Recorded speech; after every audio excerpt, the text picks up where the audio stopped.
who is hiding under the name Randy Stephen Kraft. The American serial killer known as the Freeway Killer is responsible for more than 67 murders and was convicted of 16 of them. He sadistically tortured his victims and primarily targeted their genitals. Let's take a closer look at the life of the most brutal murderer in modern history. Childhood to present. Before Randy's birth, his parents moved from Wyoming to California. Randolph was born on March 19, 1945, in Long Beach, California, as the youngest child and only son of Harold Herbert Kraft and Opal Kraft. He had 3 older sisters. He spent most of his time with his mother and sister. He did not grow up in a wealthy family. The mother had to supplement the family budget with various odd jobs. She was initially employed as a seamstress in a garment factory in Westminster, and later got a job as a cook at a local school. The father, who worked as a production operator, was often away. He did not participate in social events with the family and distanced himself from them. In 1948, the Kraft family moved from Long Beach to Midway City in neighboring Orange County. Their home was a small wooden barracks of the Women's Army Corps on Beach Boulevard. The family was actively involved in the activities of the Westminster First Presbyterian Church, with Kraft's mother rising to the position of chairwoman of the deacon board. He had excellent grades at school and was not a problematic child. He attended Midway City Elementary School, where his mother was a member of the Parent Association. He was very bright and intelligent. And in 1957, he began attending accelerated classes at junior high school. He then studied at Westminster High School, where he graduated in 1963 as the 10th in a class of 390 students. He attended Claremont University in California, majoring in economics, but he was not as successful a student there. He began to skip school, drank, used drugs, and regularly participated in all-night gambling games and poker sessions with other students. He had to repeat semesters and completed his bachelor's degree only in 1968. In college, Kraft enrolled in the Reserve Officer Training Corps and joined the Air Force. In 1964, Kraft began working as a bartender at a local cocktail gay bar in Garden Grove. In the same year, Kraft entered into his first known homosexual relationship. Kraft's parents and sisters initially did not notice his homosexuality. He confessed to them in the presence of his friends, but at that time they did not understand, especially his father, who became outright furious. He continued to lack significant support from those around him. He was also discharged from the military. Although the official reason sounded different, he was primarily expelled from the Air Force due to his sexual orientation. Although he remained in contact with his family, the relations were good before, but they cooled noticeably. The monster that lived in Kraft first emerged just a few months after he was discharged from the army. In March 1970, Kraft met a 13-year-old boy from Westminster named Joseph Alvin Fencher, who had run away from home that day. Kraft invited the boy to his apartment, promised him that he could stay there, and offered him sex with a woman he allegedly knew. Upon arriving at Kraft's apartment, Fencher was drugged, beaten, and repeatedly sexually assaulted. A few hours later, Fencher escaped from the apartment after Kraft went to work. The young boy was taken to the hospital and contacted the police, telling them everything. However, he did not admit that Kraft had raped her, and during the search of Kraft's apartment, the police found no evidence to arrest him. This was Kraft's first sexual assault. In 1971, Kraft found a new job as a forklift driver in Huntington Beach, and that same year began to kill methodically and cold-bloodedly. Most of the murders took place from 1972 to 1983. Kraft's victims were typically lured into his vehicle with offers of a ride or alcohol. He targeted young gay men, hitchhikers aged approximately 13 to 35, whom he would bind, torture, and cut their genitals, limbs, and fingers while alive after getting them drunk and administering tranquilizers like Valium, Ativan, or Zolpidem, gouging out their eyes, burning their skin, and primarily raping them. He often inserted various objects deep into their rectum or penis, such as metal rods that tore the rectum or a 20-centimeter long cocktail stirrer that penetrated through the bladder into the rectum. He would paddle their genitals and nipples with cigarettes or a lighter. He burned their eyelids. Some had their entire eyes gouged out, while others were castrated outright. He cut off their genitals. After the victims were tortured, they were usually killed either by strangulation, asphyxiation, suffocation, or bludgeoning, if they survived the torture at all. Some victims were also given lethal doses of drugs. At least one victim was stabbed to death.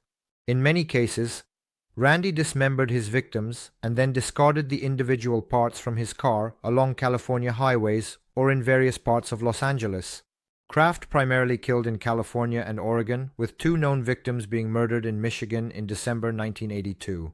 On October 5, 1971, police found the naked body of 30-year-old Long Beach resident Wayne Joseph Duckett, who worked as a bartender in a gay bar, discarded near the Ortega Highway. Decomposition on the body destroyed any evidence. The cause of death was listed as acute alcohol poisoning due to a high blood alcohol level, and so Kraft's murderous revelries continued. 15 months after Duckett's murder, Kraft killed 20-year-old Marine Edward Daniel Moore. His body was found by Highway 405 in Seal Beach in the early hours of December 26, 1972. Scrapes on Moore's body indicated that he had been thrown from a moving vehicle. The autopsy later revealed that he had been bound at the wrists and ankles, then struck in the face with a blunt object, and a cord was placed around his neck. There were also numerous bite marks on his body, and a sock had been stuffed into his rectum. 6 weeks after Moore's murder, on February 6, 1973, the body of an unknown man was found by the Terminal Island Freeway in Wilmington. His age is estimated to be between 17 and 25 years. This victim had been strangled with a ligature, and a sock had also been inserted into his rectum. 2 months later, on April 14th, the body of 17-year-old Kevin Clark Bailey was found by the road in Huntington Beach, who had been castrated and sodomized before the murder. By July 28th, 2 more victims had been murdered, and that same year Kraft reportedly killed at least once more.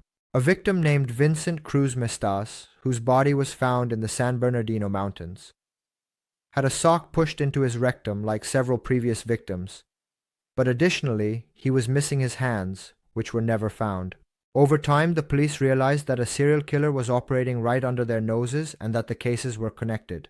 However, they could not track him down for a long time. Interestingly, Kraft came under police scrutiny several times over the years. For example, he was seen in the company of a later victim, but investigators never had any concrete evidence against him. It always ended with just interrogations. At the time he was finally caught due to a police check of his car, he was working as a successful programmer, and those around him were convinced he was a decent citizen. By 1983, Randy Stephen Kraft had committed over 50 more murders. He was arrested on May 14, 1983 at 1:25 a.m. during a random highway check when he was carrying a corpse in the passenger seat, which he had tortured and then strangled with a belt a few hours earlier. In court, he claimed that he was wrongfully accused simply because he is gay and that the charges are unfounded. Randy was ultimately found guilty and on May 13, 1989, sentenced to death. He is still awaiting execution on death row at San Quentin State Prison in Marin County, California. Why was he nicknamed the Highway Killer? He primarily killed young hitchhikers aged approximately 13 to 35. In high school, he dated a girl, after which it began to be said that he was homosexual. And it was only in college that he began to maintain relationships with men. His partners included Jeff Graves and Jeff Siegel. He regularly participated in demonstrations in support of the Vietnam War, and in 1963, the campaign rallies of Republican presidential candidate Barry Goldwater.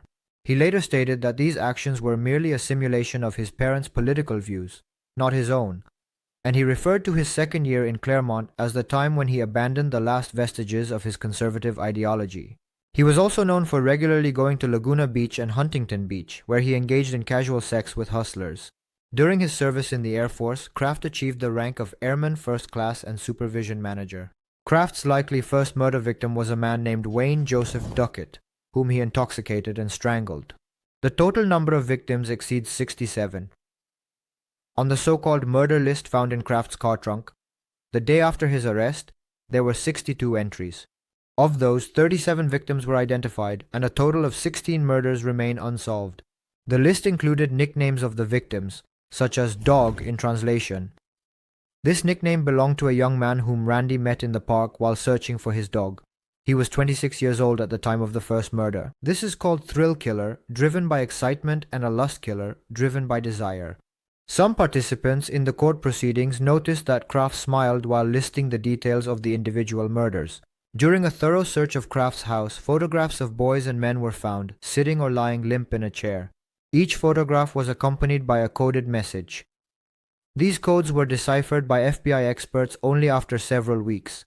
They found that it described the murder and the locations where the killer disposed of the bodies. The missing accomplice and certain details regarding some of Kraft's murders led the police to suspect that he did not always act alone. In 2 cases, evidence points to an accomplice, with additional traces and sperm that do not match Kraft's DNA. During the trial, members of the prosecution unofficially admitted that for these reasons, they were unable to charge Kraft with several murders they were sure he committed. The following facts were also taken into account. For Kraft, it would have been difficult to move bodies over 200 pounds and dispose of them unnoticed. The photos that Kraft took of the corpses must have been created at some point. However, no photographer reported them to the police. Kraft did not have access to a darkroom or equipment for this purpose. Kraft sued McDougal and the publisher of Angels of Darkness because the book uses his nickname and unfairly portrays him as a sick, twisted man, which harms his chances for future employment. Kraft received $62 million. However, the trial was unsuccessful and was deemed invalid in June 1994. McDougal also contacted Jane Oliver, Kraft's college friend. Kraft's deep inner motivation was never fully explained, especially due to his long-standing resistance to cooperating with the courts and police. In addition to innate predispositions and diagnosed psychopathy, excessive care and attention from his mother and sister likely played a significant role, as well as the rejection of his homosexuality, both in the family and the army, as well as in society at that time, and especially his inability to cope with his own orientation and personality.